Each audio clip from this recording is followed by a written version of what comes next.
తులసి అందరూ రండి.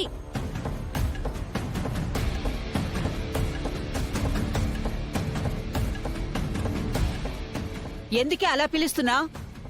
పిలవలేదు, అరిచాను. కాసేపట్లో భూగోళం బద్దలవుతుంది చూడండి. ఏంటమ్మా? ముందు విషయం ఏంటో చెప్పు నీలిమా. చెప్తానాగండి. రావాల్సిన వాళ్ళందరూ వచ్చారు కదా. బామ్మగారు, కీర్తి ప్రెగ్నెంటు, కడుపులో బిడ్డ పెరుగుతుంది అంటే నమ్మలేదు కదా మీరు?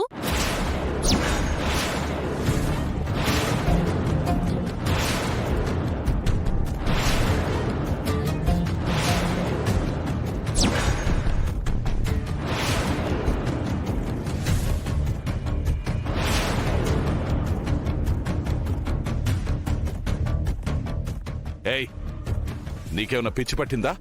కీర్తి కడుపులో బిడ్డ పెరగడం ఏంటి? ఆ రోజే తీయించేశాం కదా. పిచ్చి నాకు కాదు మావయ్య. ఈ రిపోర్ట్ చూస్తే ఇంట్లో వాళ్ళందరికీ పడుతుంది పిచ్చి. వదినా, ఏం మాట్లాడుతున్నావు నువ్వు? ఇంకా ఎందుకు కీర్తి నాటకమాడుతున్నావు? ఇంకా నువ్వు దాయాలన్నా దాగదులే.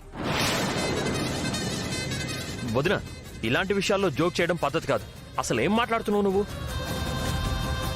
జోక్ కాదు సిద్ధు, ఇది సిటీలోనే టాప్ హాస్పిటల్లో చేయించిన కీర్తి బ్లడ్ రిపోర్ట్. ఏం జరిగిందే? ఏం మాట్లాడుతున్నావు నువ్వు? అది ఫేక్ రిపోర్ట్ అయి ఉండొచ్చు బామ్మగారు. అంటే అసలు ఈ మధ్య వదిన బ్లడ్ శాంపిల్స్ ఎక్కడ ఇవ్వలేదు కదా. తన బ్లడ్ శాంపిల్ నేనిచ్చాను తులసి.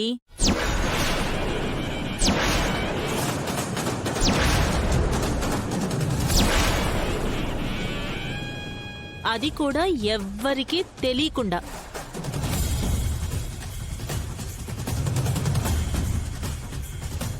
తన బ్లడ్ శాంపిల్ తనకి తెలియకుండా నువ్వెలా తీసావు వదినా? అరే, ఒక నిజం బయట పెడుతున్నప్పుడు నన్నందరూ అభినందించాల్సింది పోయి ఇలా క్రాస్ ఎగ్జామిన్ చేస్తారేంటి? అదేదో కోర్టులో చేస్తున్నట్టుగా. ముందు ఇది చూడండి. కీర్తి ప్రెగ్నెంటో కాదో మీ అందరికీ తెలుస్తుంది. చూడండి.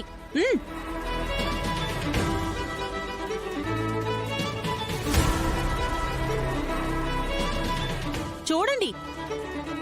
ఇదిగోండి మావయ్య, మీరైనా చూడండి.